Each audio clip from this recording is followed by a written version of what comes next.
The morning Tobias Quinn spent his last $4 on a stagecoach ticket he didn't need. He told himself it was simply good sense to travel in comfort, rather than ride another 100 miles through the Arizona dust on the back of a borrowed horse. He told himself that so convincingly that he almost believed it, right up until the moment he saw Violet Ford step onto the boarding platform at Tucson Station, and every lie he'd been feeding himself dissolved like sugar in rain. It was the autumn of 1878, and the Arizona Territory was the kind of place that chewed men up and spat them out without so much as an apology. The sun over Tucson had no mercy in it. It beat down on the adobe buildings and the dirt-packed streets with the indifference of something ancient and unknowable, and the people who lived beneath it had a certain weathered quality, a hardness around the eyes that came not from cruelty but from surviving. Tobias had been surviving for 26 years, and he wore that quality well. He was tall and lean, with dark hair that had grown a little too long at the collar, and eyes the color of creek water after a storm, a greenish-gray that shifted depending on the light. He had the kind of face that was better suited to looking out at long distances than to social situations, and most people who met him assumed he was a man of very few words. They were not entirely wrong. But that morning, watching Violet Ford cross the sun-bleached planks of the platform with a worn leather traveling bag in one hand and a hatbox balanced in the other, Tobias Quinn found that words were not the problem.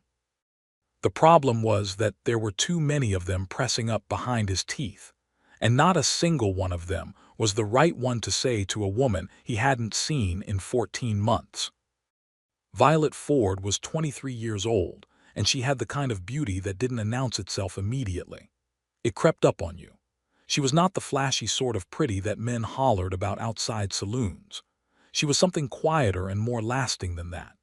She had dark brown hair that she wore pinned up beneath a practical straw hat, and her skin had been kissed brown by the sun in that way that proper ladies in the eastern cities would have considered scandalous.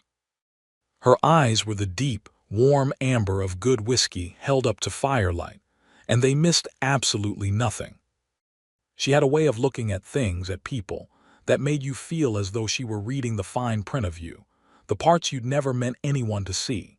Tobias had first met Violet 14 months ago in the town of Sagebrush Creek, which was precisely the sort of town its name suggested. Dry, scratchy, and clinging to existence by the thinnest of roots. He'd ridden in as a hired hand for a cattle operation that had since gone belly up, and Violet had been running the general store that her father had left her when he died of a fever the previous winter. She'd been 22 then, and already running the business with the quiet competence of someone twice her age, negotiating with supply wagons, keeping the books, managing the credit accounts of half a dozen ranching families who were always 3 months behind on their payments. He'd gone in for coffee beans and a spool of wire, and he'd come out 2 hours later having talked more than he normally talked in a week. She had a way of drawing conversation out of people without seeming to try. She asked questions that weren't intrusive but somehow got right to the heart of things, and she listened to the answers with her full attention, none of that polite half-listening that most people substituted for genuine interest. He'd gone back the next day for supplies he hadn't actually needed, and the day after that. By the third week, he was manufacturing reasons to visit the store so transparent that old Chester Wills, who sat on a barrel outside the barber shop and observed the comings and goings of Sagebrush Creek as his primary occupation, had started making pointed remarks that Tobias had chosen to ignore. They'd spent those weeks in a kind of slow, careful dance. Talking over the counter, walking to the edge of town in the evenings when the light turned everything gold and soft. She'd told him about her father, about growing up in Missouri before the family moved west, about her dreams of one day traveling to San Francisco, which she described with such specific and detailed longing that he understood she'd been reading about it for years. He told her things he'd never told anyone, about the brother he'd lost to typhoid when they were boys, About the ranch in Texas he'd grown up on that had been sold off when his father's gambling debts finally came due. About the years he'd spent drifting from one hired job to another without any particular destination in mind. He'd been on the edge of saying something important to her, something that would have moved them from the careful dance into something more definite, when the cattle operation he was working for collapsed without warning. The owner, a man named Hutchins, had borrowed from the wrong people and disappeared one night rather than face the consequences, leaving his entire operation in disarray and his hired hands without wages or work. Tobias had been owed 6 weeks of pay that he was never going to see. He'd gone to the store to tell her he had to leave, that he had no money to stay and no way to make any in a town that was already struggling, and the conversation had been one of the hardest things he'd ever done. Violet had stood very still while he explained, and when he was done she'd looked at him with those amber eyes that read fine print and said, quietly, that she understood, and that she hoped he'd find what he was looking for. She hadn't asked him to stay, because she wasn't the sort of woman who asked for things she thought might be asking too much. He hadn't asked her to wait, because he was the sort of man who believed he had nothing to offer a woman worth waiting for. They'd shaken hands like two people ending a business transaction, which was so absurd given what had actually passed between them that Tobias had thought about it approximately 400 times in the 14 months since. He'd gone to Prescott, then to Flagstaff, then had spent nearly 8 months on a cattle drive up through New Mexico that had paid decently and left him with enough to consider his options. And his options had led him, with what he now recognized as embarrassingly little mystery to himself, directly back to Tucson, which was the last city of any size before the road south that would take him back through the territory where Sagebrush Creek sat. He had not planned to take the stagecoach. He had planned to ride, but the horse he'd hired had thrown a shoe 2 days back, and the farrier in Tucson was backed up until tomorrow, and the stagecoach to Benson left this morning, and Benson was only 15 miles from Sagebrush Creek, and the stagecoach to Benson left this morning. He'd been in the station office buying his ticket when through the grimy window he'd seen Violet Ford appear on the platform, and his hand had been writing out his name on the ticket slip before his brain had entirely caught up. There was one seat left. He'd bought it. Now he stood at the edge of the platform, his hat in his hand because the shade of the overhang meant he didn't need it, and he watched her settle her bags and look out at the street with that particular expression she had that meant she was thinking about something more complex than the surface of things showed. He'd forgotten how well he remembered her expressions, or perhaps he'd never actually forgotten. Perhaps they'd been sitting in the back of his mind for 14 months, perfectly preserved. He walked over. There was no elegant way to do it, no clever approach, so he just walked over the way he'd always done things, directly and without ceremony, and said, "Miss Ford." She turned, and the expression that moved across her face was one of the most complicated things he'd ever witnessed. Surprise first, genuine and wide-eyed, and then something warmer that she caught and held back before it could become too visible, and then a smile that was real but measured, the smile of a person who is being careful. "Mr. Quinn," she said, "I didn't expect to see you." "I wasn't expecting to be here either," he said. Which was one of the least honest things he'd ever said in his life, but it was all he had at the moment. "Are you headed south?" she asked. "Benson," he said. "So am I," she said. There was a pause that contained a significant amount of history. A man with 2 bags and a rifle case pushed past them on his way to the coach, and the driver was beginning to call out the final boarding, and Tobias said, "I suppose we'll be sharing the ride then." "I suppose so," said Violet Ford. The Tucson to Benson stagecoach was not a romantic conveyance. It was a dusty, jolting, cramped box on wheels pulled by 4 horses with varying degrees of enthusiasm, and the road it traveled was a suggestion more than a certainty. The interior seated 6 passengers if everyone was willing to make peace with their neighbors' elbows, and on this particular morning there were 5 other passengers beside Tobias and Violet. a heavy-set merchant from Illinois named Bergman, who immediately fell asleep and snored with impressive commitment. Two young men who turned out to be brothers named Castro, traveling to Benson to work at the silver mines. An older woman named Mrs. Whitmore, who wore black bombazine despite the heat, and had the air of someone attending a funeral that had lasted many years. And a railroad surveyor named Ashford who wanted to talk about grades and soil composition to anyone who would listen. Tobias had maneuvered, with more deliberate intention than he would ever admit, to sit beside Violet rather than across from her. The seat was tight, and the coaches swaying on the rough road meant that their shoulders came into contact regularly in a way that was technically accidental and practically unavoidable. He was acutely aware of every such contact. "Where are you coming from?" she asked, after the outskirts of Tucson had given way to the open desert, and the conversation between the other passengers had established its own separate current that didn't require their participation. "New Mexico," he said. "Cattle work. You?" "I've been to Tucson for supplies," she said. "Or needed restocking. I had to negotiate a new contract with the Alvarez brothers since the old supply arrangement fell through." She said it matter-of-factly, no drama in it, though he understood that negotiating contracts in Tucson as a woman alone was not the simple task she was making it sound. "The store is still running, then," he said. "Still running," she confirmed. "Better than it was a year ago, actually. I brought in a small lending library, books people can borrow for a nickel a week. It brings in a little additional income, but more importantly, it brings people in, and people who come in for books sometimes buy other things." He looked at her. "That's clever." She gave him a look that said she was aware it was clever and had not required his confirmation, but she said it mildly. "It was practical." He smiled, and she saw it, and something in her expression softened very slightly.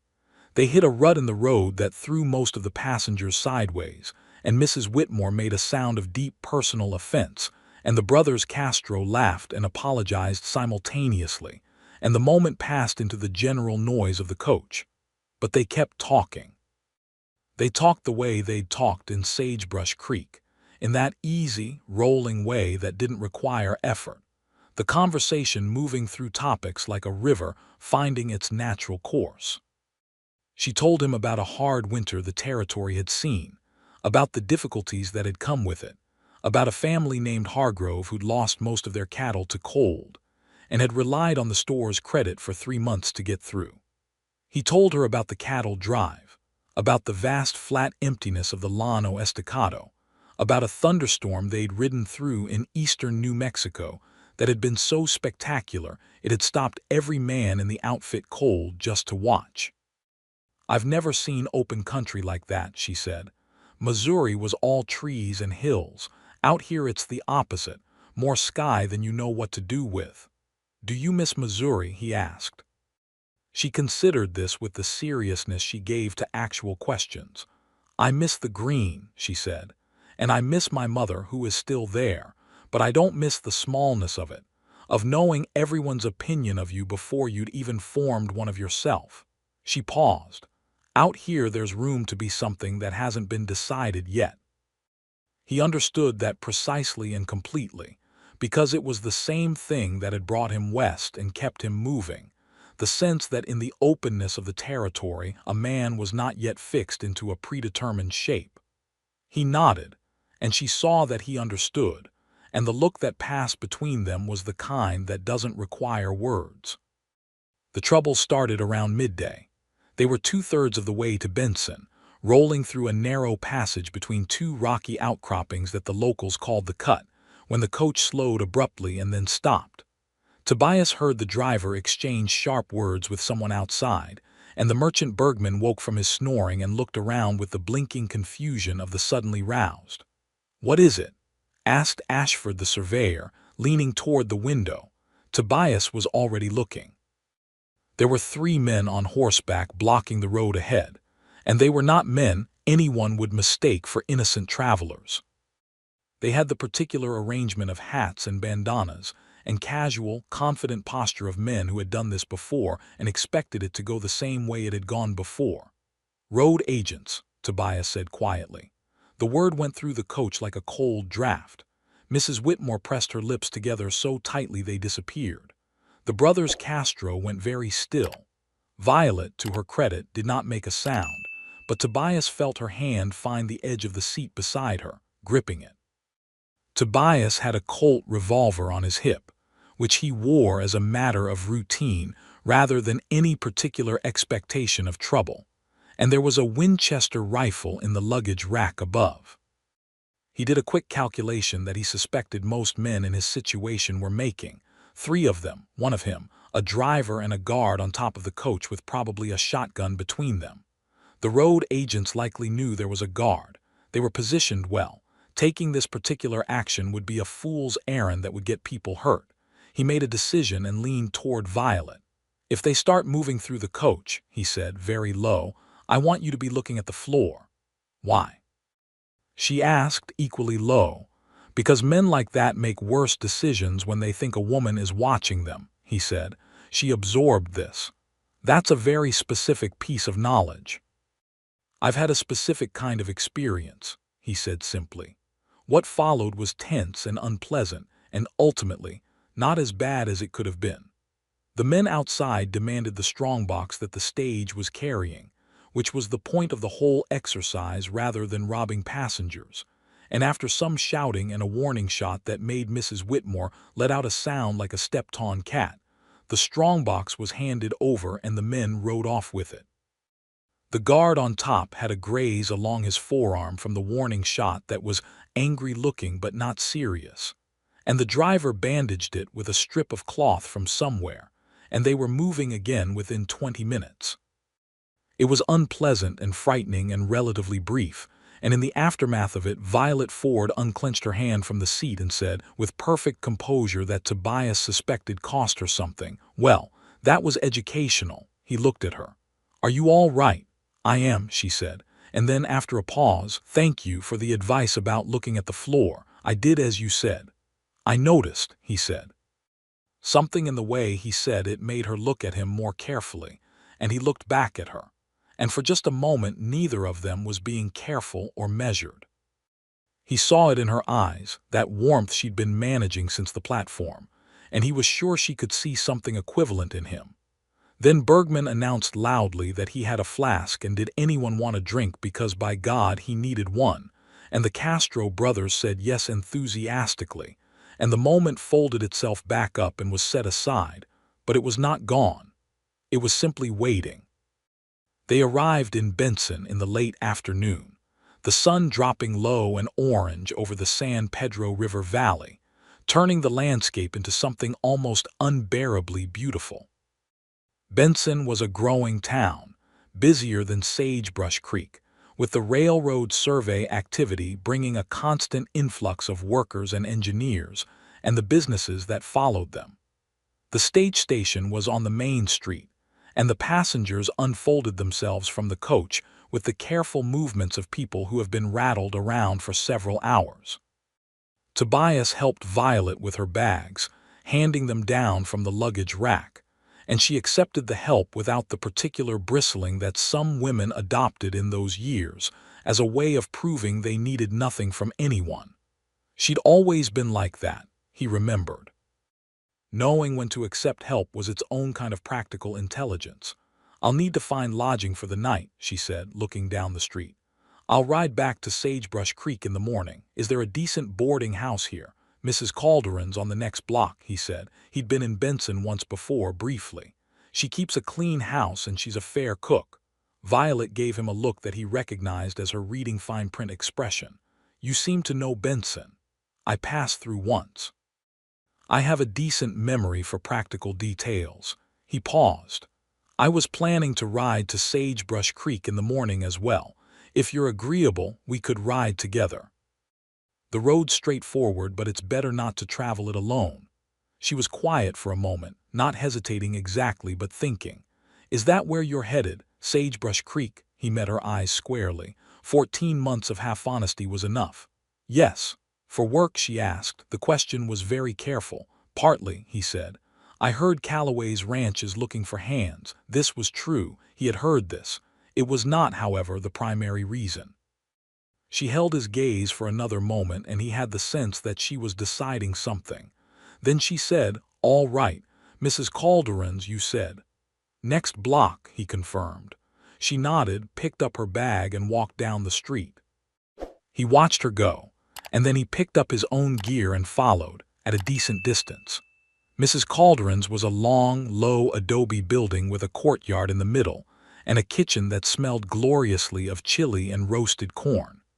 Mrs. Calderon herself was a stout woman of about 50, with silver-streaked black hair and eyes that assessed you efficiently, and without judgment the moment you walked through her door. She had a room for Violet and a room for Tobias, and she served supper at 6, and yes, the horses could be kept in the back paddock. They ate supper in the common dining room with several other travelers. The food was excellent, and the conversation at the table was the pleasant, anonymous kind that happens among strangers who will never see each other again, easy and undemanding. Tobias sat across from Violet rather than beside her, which felt different from the coach in ways he was aware of. He could see her face more clearly. She ate with appetite, not performing delicacy, and she joined the general conversation with a naturalness that he found completely characteristic of her. After supper, the other travelers drifted off to their rooms or to the small parlor Mrs. Calderon kept for guests, and Tobias and Violet were left at the end of the table with their coffee, not quite done with the evening, not quite ready to say good night.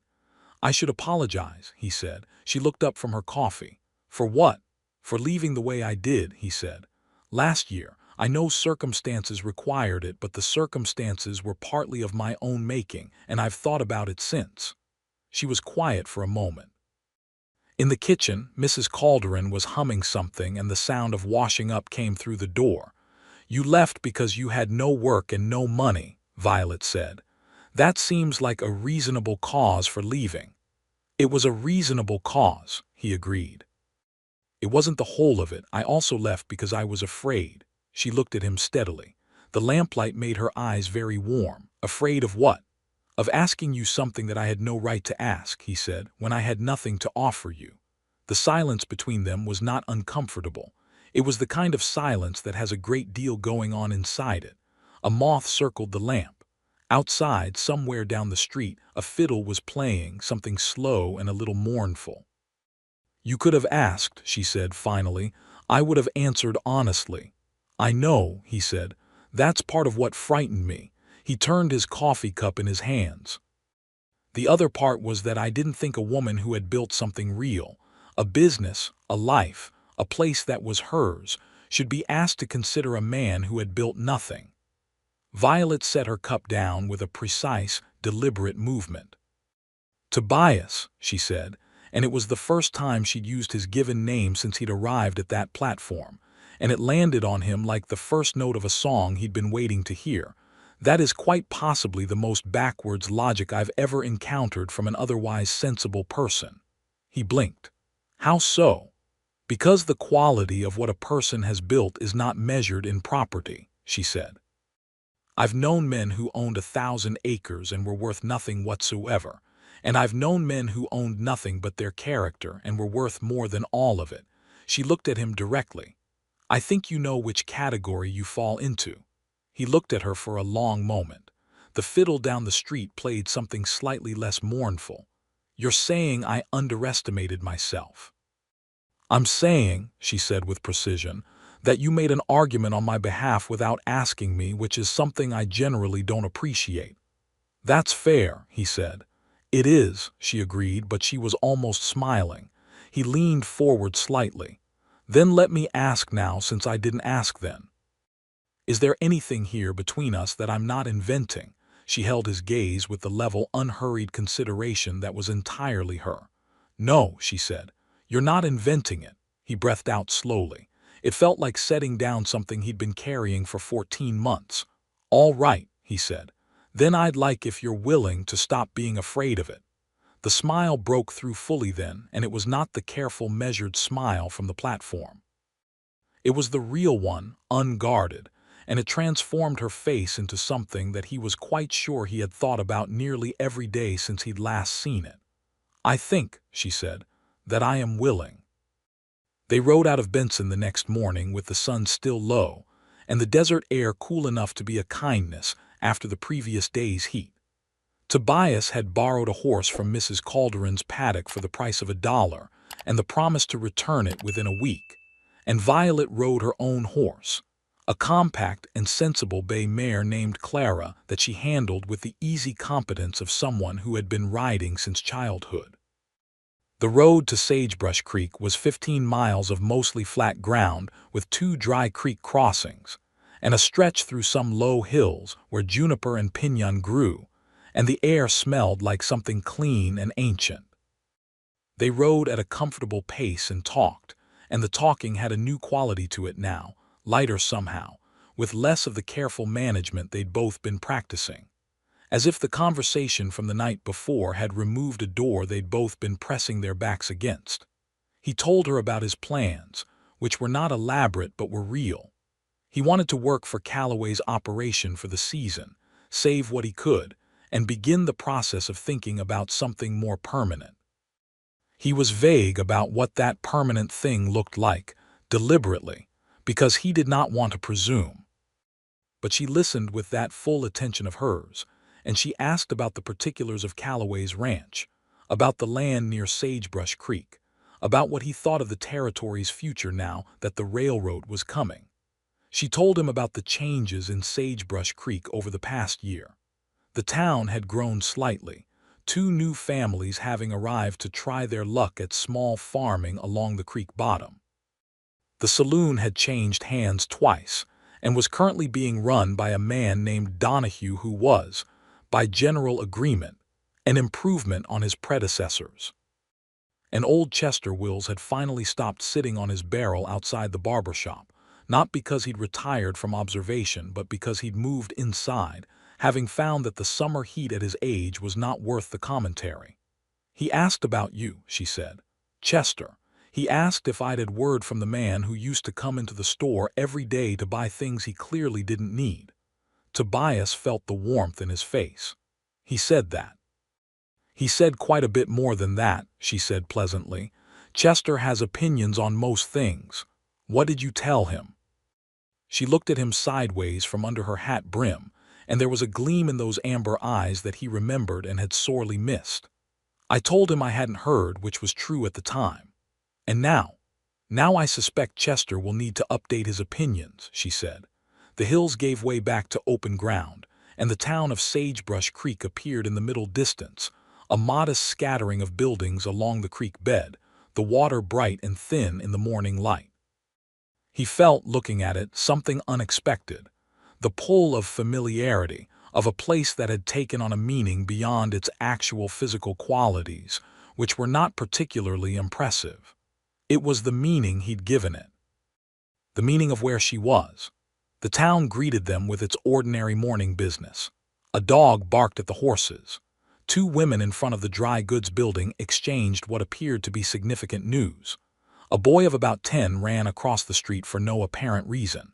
And Chester Wills, visible through the window of the barber shop, looked up from his chair, took in the sight of the 2 of them riding down the main street together, and appeared to experience a deep and private satisfaction. Violet stabled Clara and went to open the store, and Tobias took the borrowed horse to the livery. And then, with his saddlebags over his shoulder and no particular place to be for another hour, he walked slowly down the main street and considered the situation with the honesty it deserved.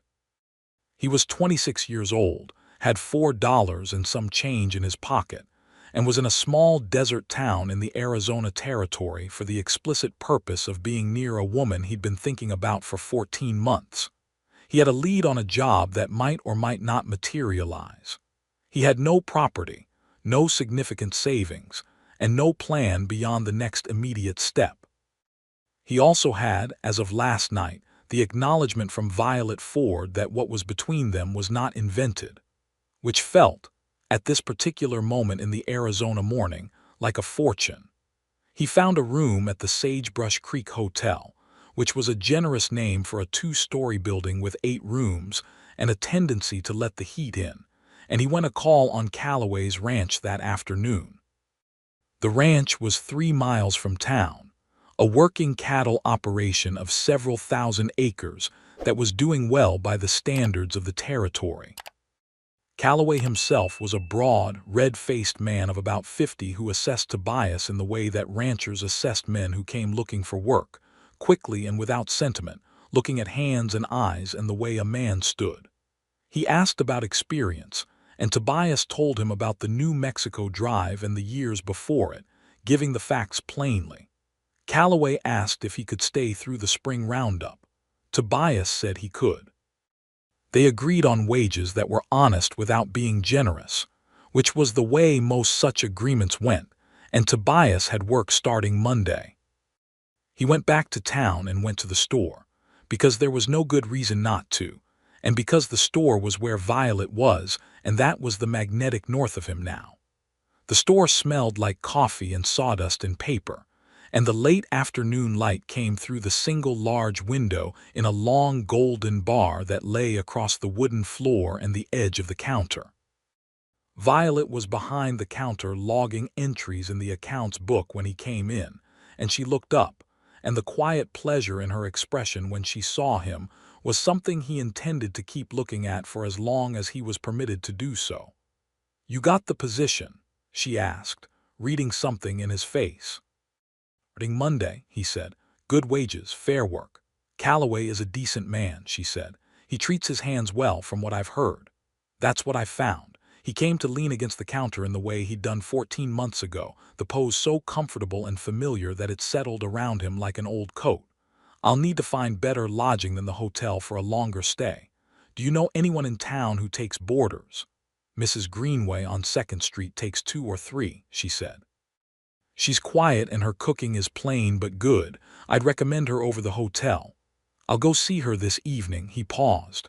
"Violet, I want to be straightforward about what I'm doing here, so there's no confusion." She closed the accounts book and gave him her full attention. The bar of golden light had shifted slightly, catching the edge of the hatbox she'd stored on the shelf behind her. "I came back because of you," he said. "The job at Calloway's is real and I intend to do it well, but it's not the reason I'm in Sagebrush Creek. I want you to know that because I think you deserve to have it said plainly rather than left to inference." She was quiet for a moment. "I appreciate the plainness," she said. Then, after a pause that held something that might have been the result of its own courage, "I think I've been hoping you'd come back for some time." "How long?" he asked. "Longer than I would have admitted when you were still gone," she said. He smiled. "That sounds about right for both of us." She smiled too, and then there was a sound at the door as a customer came in, a rancher's wife looking for canning supplies, and the private moment gave way to the ordinary business of the afternoon. But he stayed and helped her shift a barrel of flour that needed moving, and they talked with comfortable ease around the customer's presence. And when he left in the early evening to find Mrs. Greenway and sort out his lodging, he felt light in a way that was entirely new and entirely welcome. The weeks that followed were some of the best he could remember. He worked at Calloway's from before dawn until the afternoon, doing the particular relentless physical labor of a working cattle ranch, mending fence lines and doctoring cattle and riding the long boundary checks, and doing the 100 practical tasks that most people who were not ranch hands had no idea consumed the days of those who were. It was hard work and honest work, and he was good at it, and Calloway noticed and said so, which was more than many bosses did. He came to town on his evenings off and on Sundays, and he spent those times with Violet. They established, almost without discussing it, a pattern that felt natural and right. Sunday afternoons he would come to the store and they would close it together at 5 o'clock and walk out along the creek where the cottonwoods grew, and the water made a sound that was the most peaceful sound in the territory, and they would talk until the light went. Evenings in the week, sometimes 2 or 3 times, he would stop by, and they would talk over the counter or he would sit in the chair she kept behind the lending library shelf, because reading customers sometimes needed to discuss what they were reading, and he would read while she worked, and it was a kind of quiet domesticity that suited them both deeply. He read 3 of her library books.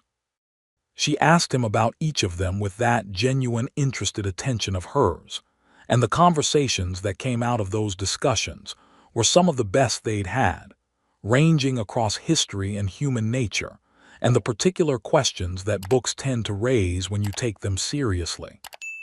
She had a mind that moved quickly and wasn't afraid of conclusions, and she held her opinions firmly without being rigid about them, which he found extremely attractive.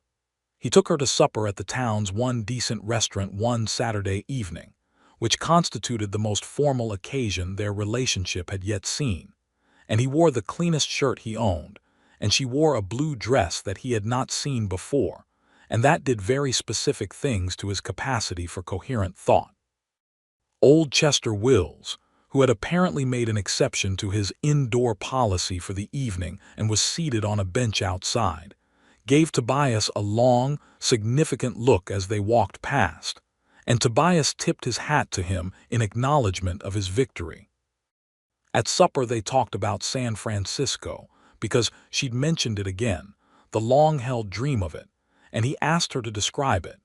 And she did, in the specific, loving detail of someone who had been building the image for years from books and newspaper accounts and letters from a cousin who had gone there 3 years back. The bridges, the bay, the hills, the incredible jumble of peoples from all corners of the world, the cable car lines they were building, the sense of a city being made in real time. "Do you think you'll go someday?" he asked. She looked at him over the table with those amber eyes. "I've thought about it," she said. "It seemed very distant a few months ago. Now it seems perhaps less so."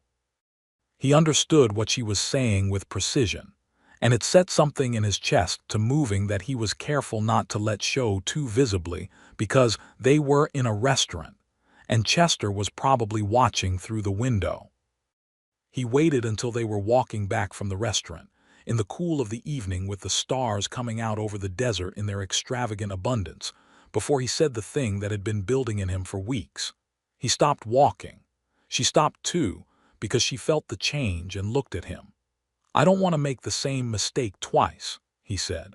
"The mistake of not saying what I mean because I'm afraid the timing isn't right or I'm not in a position to back it up yet." "All right," she said very quietly. The starlight was extraordinary. The creek made its sound in the distance. "I love you," he said. "I think I have been for most of the time I've known you. I know I don't have much yet, practically speaking. I have a good position at Calloway's and I'm working towards something more, but it's a work in progress and I'm aware of that.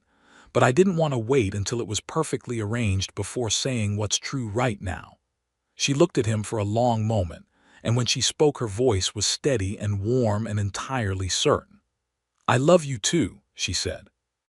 "I've been trying to be sensible about it for a year and a half and I'm not sure sensibility is doing either of us any good." He reached out and took her hand, which was small and capable and warm in his, and she stepped toward him, and he put his other arm around her, and she leaned into him in the way that people do when they have been held at a distance for too long and have finally been allowed to close it. They stood like that in the dark, under the wild and impossible Arizona stars, with the creek making its quiet sound and the lights of the town a warm glow behind them. He kissed her there in the starlight, and she kissed him back without hesitation, and it was the single best moment of Tobias Quinn's 26 years on the earth, bar nothing.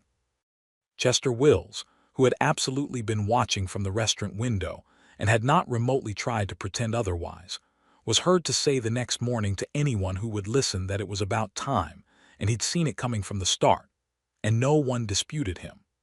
The autumn deepened into winter, and winter passed with the peculiar gentleness that the Arizona desert gave to its cold months, cool and dry and clear, and Tobias and Violet moved through the season in the warm certainty of each other. He was at the ranch during the week and with her on his days off, and the time apart was not difficult so much as it was simply the structure of things to be worked through rather than dwelt upon. He was saving his wages carefully and with purpose. Calloway had mentioned, in passing, that there was a piece of land adjacent to his eastern boundary that might come available in the spring. 160 acres of decent ground with water access from the creek, and an existing but small and sturdy structure that had once been a line camp. It was not a fortune, but it was a beginning, and beginnings were what he understood best. He talked to Violet about it on a Sunday afternoon in February, sitting on the creek bank with the cottonwoods leafless around them and the water running clear over the stones. He laid it out the way he laid out everything, plainly and without embellishment, what the land was and what it would take, and what he thought could be done with it over time. He was careful to say what I think could be done rather than what we could do, because he was not yet in a position to make that larger statement, but he thought she heard the distinction and understood it. She listened to all of it, and then she said, "I want to show you something."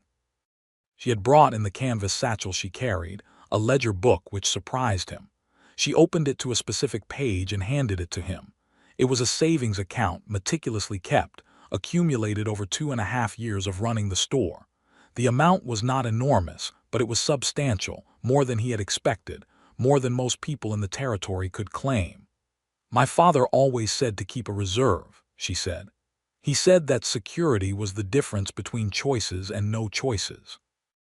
I've been keeping this because there was something I wanted to eventually do, but I was waiting to know what it was." He looked at the numbers and then at her. "Violet." "I'm not proposing anything," she said quickly, with a slight heightening of color that he found entirely charming. "I'm simply showing you that the picture may be larger than you've been calculating." "You've been calculating too," he said. "I have been," she admitted. He looked at the creek for a moment, and then at the leafless cottonwoods, and then at the woman sitting beside him who was in the process of reorienting everything he thought he knew about how the future might look. "I would like," he said carefully, "to speak to you about something more permanent than just the land." "I hoped you might," she said, and her voice was very quiet and very certain. He turned to face her fully. He didn't have a ring, which he was aware of and which bothered him more than he let show. He intended to remedy that as soon as any jeweler in any town within traveling distance could be reached, but for now he had only what he had, which was the truth. "Violet Ford," he said, "I would like to spend the rest of my life with you if you'll have me. I'm aware I'm asking this on a creek bank in February with no ring and insufficient ceremony, and I intend to do the whole thing properly as soon as I can, but I've waited long enough to ask the question, and I don't want to wait any longer." She laughed, and it was a bright sound in the winter quiet, full and genuine, and then she said, "Yes, Tobias Quinn. I will absolutely have you." He kissed her again, there on the creek bank, and this time there was no starlight, but there was clear winter sun and the sound of the water and the certainty of someone who has arrived at a place they had not known they were traveling toward but recognize immediately upon arrival. The ring came from a jeweler in Tucson, simple and honest, a thin gold band with a small turquoise stone the color of the Arizona sky, and when he put it on her finger on a Sunday afternoon 3 weeks later, he thought there was no possible objection to it, from anyone, including himself. The town of Sagebrush Creek, which had seen most things in its short existence, received the news of the engagement with general approval and something approaching collective satisfaction. Mrs. Greenway, where Tobias boarded, put a special dinner on the table that evening without being asked. The brothers Castro, who were still in Benson at the mines but had passed through the previous month and met Violet, sent their congratulations via the mail rider. Even Ashford, the railroad surveyor, who had no particular investment in the matter, would later be told the story and say that he had entirely predicted it from the moment he'd seen them on the stagecoach. The land deal came through in April. The owner, an absent investor in Tucson who had taken the lot as part of a debt settlement and had no particular use for it, was persuaded to sell for a reasonable price that combined Tobias's savings from the cattle work and a portion of Violet's reserve. The line camp structure proved, upon inspection, to be better than expected, solid adobe with good walls, and a sound roof that needed only minor attention.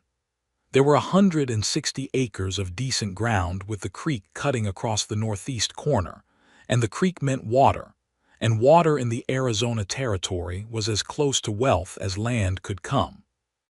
They were married on a Saturday in May, in the small church that Sagebrush Creek had recently acquired through the arrival of a Methodist minister named Reverend Aldous, who was young and enthusiastic and slightly overwhelmed by his new posting, but performed the ceremony with appropriate gravity and evident genuine feeling. Violet wore her blue dress, the same one from the restaurant dinner, and she had flowers in her hair that she'd arranged herself, small yellow wildflowers from the creek bank, and Tobias wore a dark coat he'd bought in Tucson for the occasion, and thought he would probably have to be buried in, given the cost of it, but considered the investment justified under the circumstances. Chester Wills attended and sat in the front row and wept in an entirely undisguised way that no one mentioned to his face. Calloway came from the ranch and brought two of the hands who had gotten to know Tobias over the winter and spring. Mrs. Calderon from Benson had been invited and arrived by the morning stage, bringing with her enough food to feed the entire town, which was nearly what the post-ceremony celebration required. They had not invited a great many people because they did not know a great many people, and the celebration was small and honest, and exactly the right size for two people who preferred substance to performance. They danced in the open air outside the church as the afternoon turned to evening, a fiddle player from the saloon having been enlisted for the purpose, and Tobias danced with Violet in the gold of the late afternoon, and thought that whatever he had been doing for the previous 26 years, it had all been the approach to this. They moved into the Line Camp house that weekend. The transition from the hotel and Mrs. Greenway's to an actual home of their own was an experience that he found difficult to describe but impossible to overvalue. The small rooms were theirs. The table was theirs. The particular quality of the light in the morning through the east-facing window was theirs to observe every day. Violet kept the store, because the store was her creation and her achievement, and she had no intention of abandoning it, and they worked out an arrangement that suited them. She ran the store during the week, and he ran the ranch operation, and they met in the evenings at the house, and on Sundays they did as they pleased, which was usually the creek and the cottonwoods and the ongoing conversation that had never actually stopped since it started in that store 2 years earlier. He hired 2 hands from Calloway's recommendation and began in earnest the business of building the cattle operation up from the small starting herd they'd bought. The work was familiar to him, hard and real and seasonal in its demands, and he was good at it in the way that some people are good at things that fit their particular nature, without effort or performance. Calloway gave him advice and occasional help with equipment, and the two of them developed a friendship of the reserved but solid kind that forms between men who respect each other's competence. Through the summer and into the fall, Sagebrush Creek continued its slow growth. The railroad survey came through the southern edge of the territory, and there was much discussion about what it would mean for commerce, about the possibility of a spur line, about the changes that always came with the iron road. Some of those changes were good and some were complicated, and some were simply the grinding of one world against another that was happening everywhere in the territory in those years. The Apache Wars were not distant, even in 1879, even in a town as far from the active conflict as Sagebrush Creek, and there were weeks when the news coming through on the mail rider was enough to make everyone in town more quiet and more careful.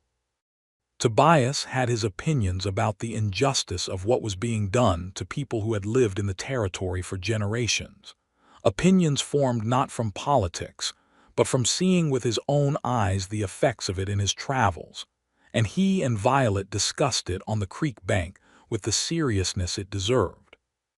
She had her own clear-eyed understanding of it, and they agreed that the territory's future was being built on ground that was not as clean as the promotional pamphlets from the eastern cities wanted to make it. But the immediate life in front of them was good and demanded their attention, and they gave it fully. In the spring of the following year, the spring of 1880, Violet told him on a Tuesday evening in March, with the matter-of-fact calm that was entirely her, that she was expecting a child. He was in the process of washing up at the basin when she said it, and he stood absolutely still for approximately 3 seconds, with water dripping from his hands, before he turned around and looked at her. She was watching him with that amber-eyed reading of fine print, gauging his response. "When?" he asked. "Autumn," she said. "October, probably." He crossed the room and put his arms around her, still with somewhat damp hands, and held her with the particular care that comes not from thinking her fragile but from thinking the moment precious. "Are you all right?" he asked. "I'm very well," she said into his shoulder. "A little tired in the mornings, otherwise entirely well." "You're sure?" "Tobias," she said with fond exasperation. "I'm sure." He held her for a long moment. Outside the window, the spring desert was doing its brief and extravagant flowering, the ocotillo in bloom and the prickly pear putting out its yellow flowers, and the light was that particular clear April gold that made everything look like something important was happening.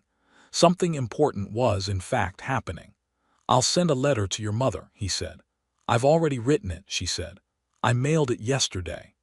"Of course you did," he said, and she laughed. The pregnancy proceeded with the general health and straightforwardness that characterized Violet's approach to most things she set herself to. She worked in the store through the summer, adjusting arrangements as needed, recruiting a young woman named Esperanza who was 17 and sharp and quick to learn, to help with the heavier work and the stocking.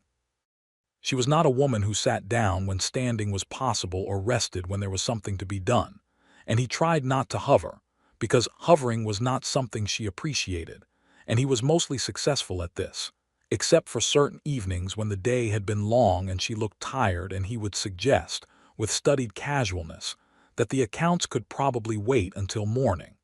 She usually agreed, which was how he knew she was genuinely tired. Their son was born on an October morning in 1880, delivered by the town's doctor, a capable man named Hargrove, the same family whose cattle had been lost to the hard winter 2 years before, and who had subsequently retrained himself as a physician from the medical books he'd ordered from St. Louis, because the territory needed them, and he was the sort of man who responded to need with action. The birth was not without difficulty, as births rarely were, and those were the longest hours of Tobias Quinn's life, sitting in the outer room of their house while inside Violet did the enormous and extraordinary thing she was doing, and the sound she made reached him, and there was absolutely nothing he could do but wait and believe. When Dr.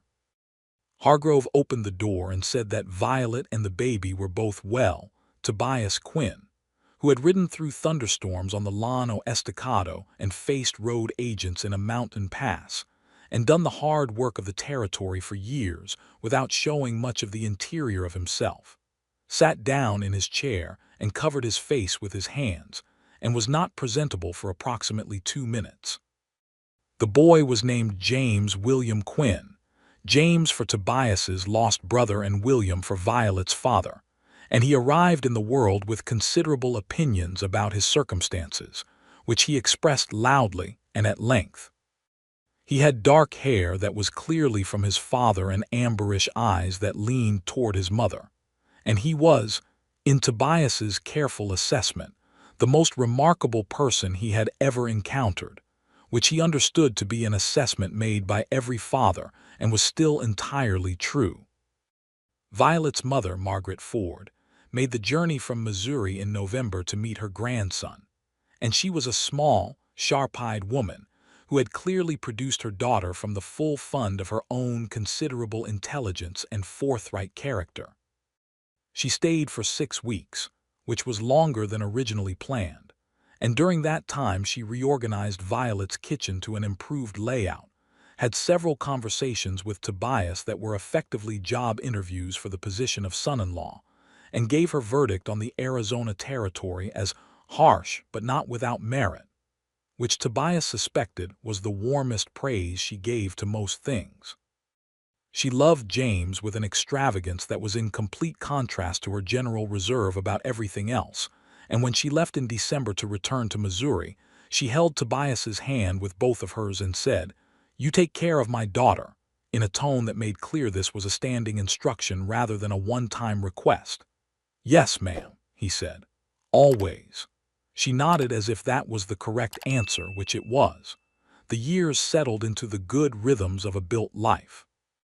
The cattle operation grew steadily, and by 1882 they had acquired an additional 40 acres along the creek from a neighbor who decided to move north, bringing the property to 200 acres of good productive land.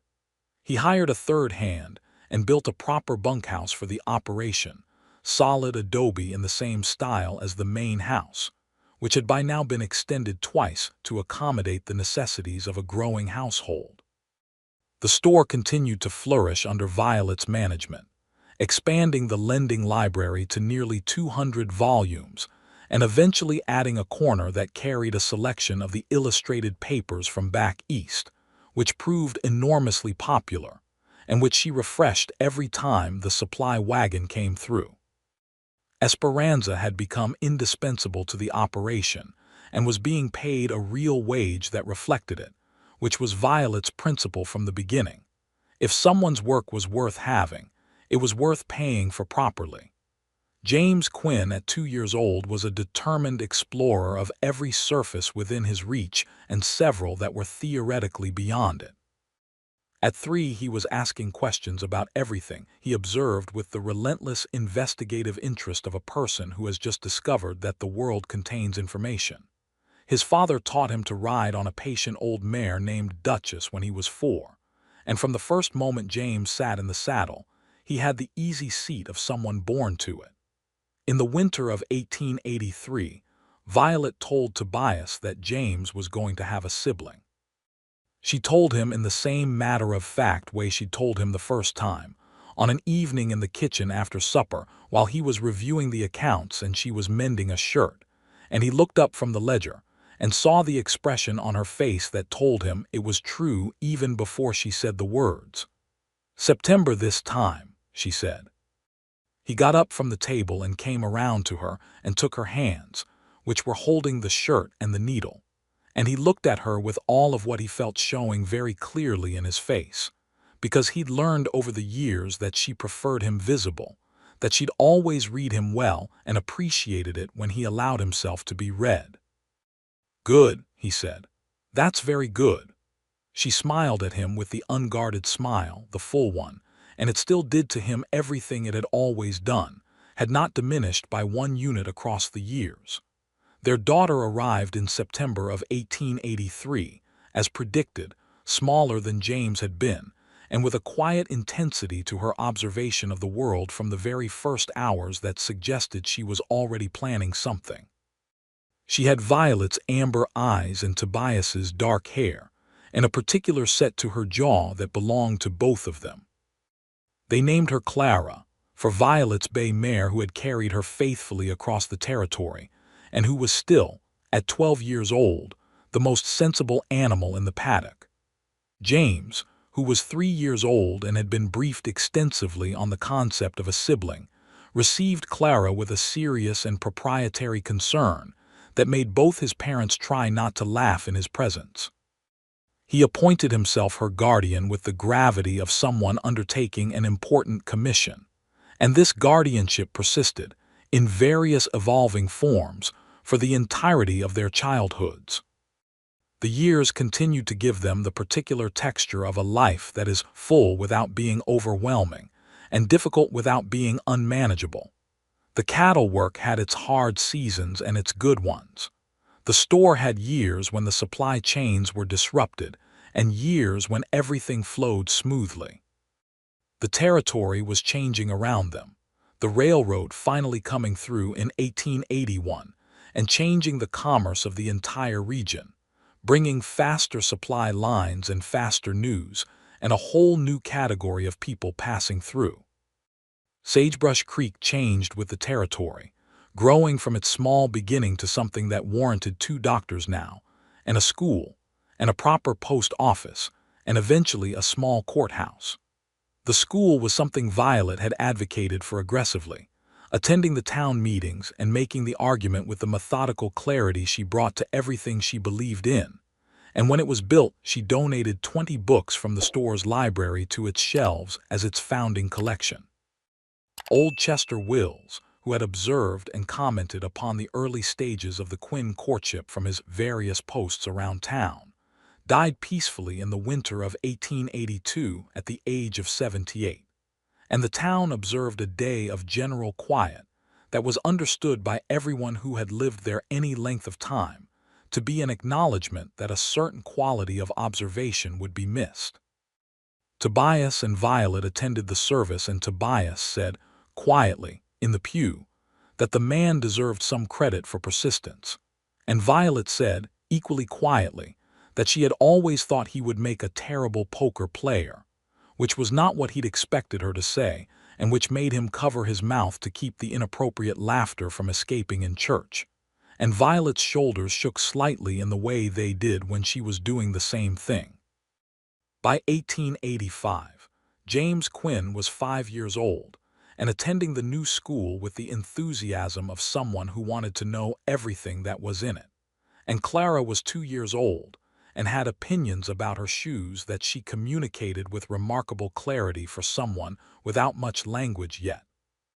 Tobias was 33 years old and Violet was 30, and the ranch was profitable, and the store was thriving, and the house had been extended to 4 proper rooms plus a kitchen and a small study where Violet kept the accounts and the books she was particularly fond of, and Tobias occasionally sat in the evenings with the day's last cup of coffee. It was in the study, on an October evening in 1885, that Violet said to him, "I want to talk to you about San Francisco." He looked up from the book he was reading. She was at her desk with the lamp light on her face, and she had that particular expression she got when she'd been thinking about something for a while and had decided it was time to say it. "All right," he said. "I've been writing to my cousin Elaine for the past year," she said. "The one who lives there. She says the city is extraordinary now, nothing like the accounts I used to read. The cable cars run on 3 lines. The harbor is full of ships from China and Japan and South America. There's a public library that has 4,000 books." She paused. "She says we should come visit." He looked at her steadily. "You want to go?" "I do," she said. "I've wanted to for a long time, and now there's a railroad, which means it's possible in a way it wasn't before." She met his eyes. "I think we should take the children." He considered this. James was 5, which was old enough to remember a journey. Clara was 2, which was young but not impossibly so. The ranch could be managed for several weeks by his senior hand, a capable man named Ruiz who'd been with him for 4 years and ran things with Tobias's complete confidence. The store Esperanza could handle, who was now 23 and had more or less been running it jointly with Violet for the past 2 years. "How long?" he asked. "A month," she said. "There and back with 2 weeks in the city." He thought about it for the space of one reasonable breath and then said, "When do you want to leave?" The expression that came over her face was one of the most purely happy things he'd ever seen. They left in March of 1886, taking the Southern Pacific from Tucson westward through the desert and into California, and the journey itself was extraordinary enough to constitute its own adventure. James sat at the train window for approximately 18 of the 24 hours between Tucson and Los Angeles, with his nose pressed against the glass, cataloging everything that passed, the Sonoran Desert giving way to the California valleys and the orange groves, and eventually the glimpse of the Pacific Ocean that made him go so completely silent that Tobias and Violet exchanged a look over his head. "It's very large," James said finally, with the measured understatement of someone whose father had passed on the habit. "It is," his father agreed gravely. Clara, being 2, had strong opinions about the train's movement, but fell asleep against her mother's shoulder for most of the overnight portion, and arrived in Los Angeles with the confidence of someone who had managed the journey without significant incident. San Francisco surpassed, in Violet's accounting, every description she had ever read of it. They stayed with cousin Elaine, who was a lively and irreverent woman of 35 who lived in a tall Victorian house on a hill and had adopted the city's electric energy as her personal climate. She took them everywhere: the cable cars and the Embarcadero and the markets in Chinatown and the parks and the public library, which was indeed as magnificent as advertised, and in which Violet stood very still for a moment after they walked in, looking at the shelves rising to the ceiling, and Tobias watched her face and saw something in it that was the fulfillment of a very old longing. He put his hand on her back, and she leaned against him slightly without looking away from the books, and he thought that this was one of those moments that would remain whole and complete in his memory for the rest of his life. They rode a cable car up the steepest of the hills, and they walked along the bay watching the ships come in from their improbable distances, and they ate food unlike anything the Arizona Territory had ever offered, and James talked to everyone who would stand still long enough and asked questions about everything he saw, and Clara discovered a categorical preference for seagulls that she expressed with decisive pointing whenever one appeared.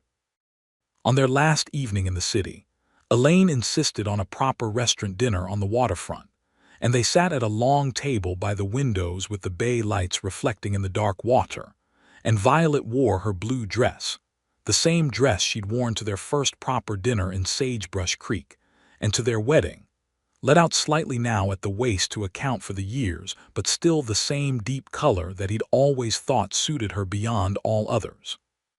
"I want to tell you something," she said across the table, while the children were occupied with an elaborate bread roll investigation. "Tell me," he said. "I thought when I was younger that I wanted to get away," she said. "From Missouri, from smallness, from being known before I decided who I was. And then I went to Sagebrush Creek and built the store and built a life there, and I thought that was the answer to it. And it was, in a way." She paused. "But I think the real answer, the one I didn't have words for when I was younger, was just this. Not a place. This." She gestured not quite at the restaurant, not quite at the city, but at the whole of the table and the people at it, and the particular arrangement of circumstances that had produced this moment. "You, James, Clara, a life that moves and grows and has room for things like this trip." He reached across the table and took her hand. James, who was 4 inches into an investigation of his bread roll and not paying attention to his parents, did not observe this. Clara saw it and pointed at their joined hands and said there with great conviction, which was unclear in its specific meaning but felt entirely appropriate. "I'm glad you didn't stay in Missouri," he said. "I'm glad you bought that stagecoach ticket," she said. He raised his eyebrows. "You knew." "Tobias," she said, with that particular fond precision she had used on him for 7 years, "there was one seat left on that stage. You told me yourself you'd planned to ride to Benson. You bought a ticket that you did not need, to sit beside a woman you had not seen in 14 months. That's more or less accurate," he said. "It is entirely accurate," she said, "and I want you to know that I am very glad you did." He looked at her across the table. This woman who had read him from the beginning and never once used what she found there against him, who had built a real life from nothing, and then shared it with him without losing a single essential thing of herself in the sharing, who argued clearly and loved fully and ran an honest business, and raised their children with the same clear intelligence she brought to everything she did. "I would have bought the last seat on any stagecoach going anywhere," he said, "if you were going to be on it." She smiled at him. The bay lights moved on the water. The children continued their investigations, James having graduated to comparing his bread roll to Clara's and Clara defending hers with appropriate firmness. The city moved and hummed around them, alive with everything it was and everything it was becoming, and Tobias Quinn held his wife's hand across a restaurant table in San Francisco, and thought that a man who had spent most of his life in motion, drifting from one job to the next without a fixed destination, had finally arrived somewhere that was not a place on a map. He had arrived, as it turned out, in the company of a woman who read fine print and kept excellent accounts and dreamed about libraries, and the arrival was permanent, and the coordinates were hers. They went home to Sagebrush Creek in April, and the town received them back in the way that small towns receive people who have been away long enough to have something to report, with interest and with the particular warmth of belonging that is the best thing a community can offer. Mrs. Greenway, who had moved next door to the school and become something of an unofficial grandmother to the pupils there, heard about the San Francisco trip from James within an hour of their return, and asked him 16 questions that he answered with complete seriousness and a considerable recall.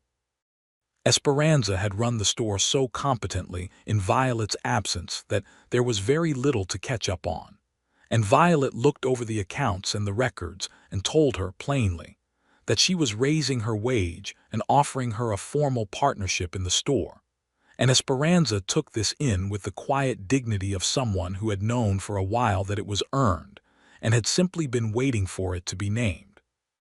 Ruiz had managed the ranch with equal competence, having dealt with a minor fence issue on the north boundary and a difficult calving that had been successfully resolved, and Tobias looked over the situation and told him something similar, that his position was permanent and his wage was going up, and the arrangement they had was one that would continue as long as both parties wanted it.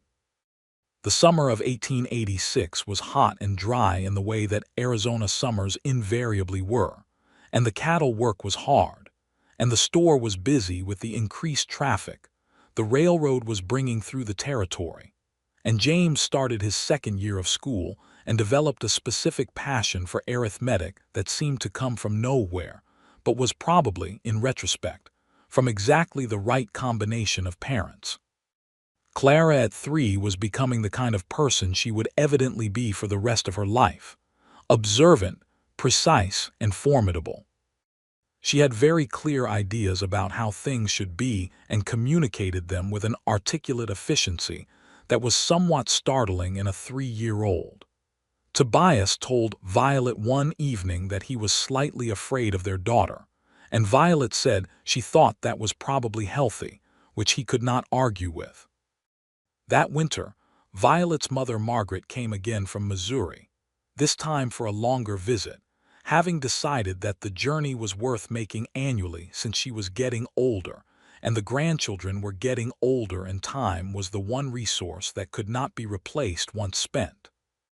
She arrived in December with 3 trunks, a box of books for James, and a small embroidered blanket she had made for Clara, and she settled into the extended house with the air of someone who knows where she fits and has no intention of being anything other than exactly herself. She and Tobias had achieved, by this point, an understanding that was genuine and mutual. He respected her intelligence and her directness and her love for Violet, and she respected his work and his character, and the fact that he had made her daughter genuinely happy, which was the one thing she had most wanted for her daughter and had been most afraid she might not see. She was 62 years old and healthy for it, and she played cards with remarkable competence and told stories about Missouri in the old days with a narrative skill that held both children rapt. Margaret stayed through February, and when she left in the early spring of 1887, she held Tobias by both hands again at the stage platform in Sagebrush Creek, which now had its own direct connection to the Benson line, and said, "You have done well, Tobias Quinn," in the tone of someone delivering a verdict that has been considered over a long period of time and is now final. "Thank you, Mrs. Ford," he said. "Margaret," she said firmly. She had been saying this for 3 years, and he had been taking slightly longer to implement it than she preferred. "Margaret," he said. She nodded, satisfied, and climbed into the stage. He stood on the platform and watched it go, and then he turned and found Violet beside him, James on one side of her and Clara on the other, and the 4 of them watched the stage carry Margaret Ford back toward Tucson and the railroad beyond. "She calls you Margaret now," Violet observed. "It only took 3 years," he said. She took his hand. Around them, Sagebrush Creek went about its morning business.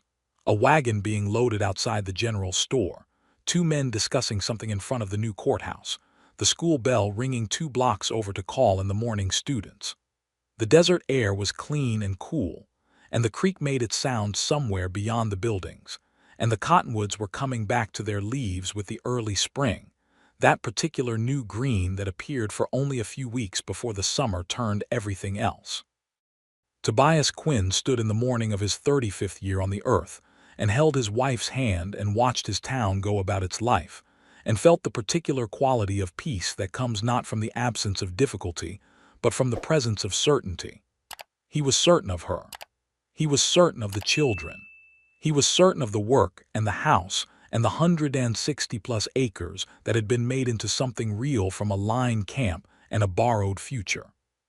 He had come back to this town on a stagecoach ticket he didn't need, for a woman who read fine print and kept her own counsel and had been hoping he'd come back, though she'd never have said so until there was ground to say it on. He had sat beside her on that dusty, jolting coach through the desert, their shoulders in accidental and not entirely accidental contact, and talked the way they had always talked, and told the truth when there was truth to tell, and the rest had followed in the way that things follow when the foundation is honest. The last seat on the Tucson to Benson stagecoach had been the best $4 he'd ever spent. He looked at Violet, who was still watching the direction the stage had gone, one hand holding his and the other resting on James's shoulder. She turned and found him looking, and understood the look in the way she always understood it, fully and without translation required. "What?" she said. "Nothing," he said. "Everything." She gave him the full smile, the unguarded one, and he held it in his mind the way you hold something that you know to be irreplaceable, with the careful and grateful awareness that you are, right now, in the presence of the best of your life. James tugged at his mother's sleeve. "Can we have breakfast? Ruiz said there was bacon." "There is bacon," Tobias confirmed, because Ruiz was the sort of man who made good on his promises. "Then let's go," said James Quinn, who had his father's directness and his mother's certainty, and started walking toward home without waiting for further discussion. Clara, who had been observing all of this from her position at Violet's other side with the expression she had inherited from no one specifically but had produced entirely herself, said, "Bacon," with the gravity of a final verdict, and also started walking. Tobias and Violet followed their children down the street of Sagebrush Creek in the clean spring morning, hand in hand, and the town went about its life around them, and the creek ran clear over its stones, and the cottonwoods put out their new leaves in the light, and the desert held them in its ancient, indifferent, beautiful keeping, and everything was exactly as it should be and would be for all the long good years ahead.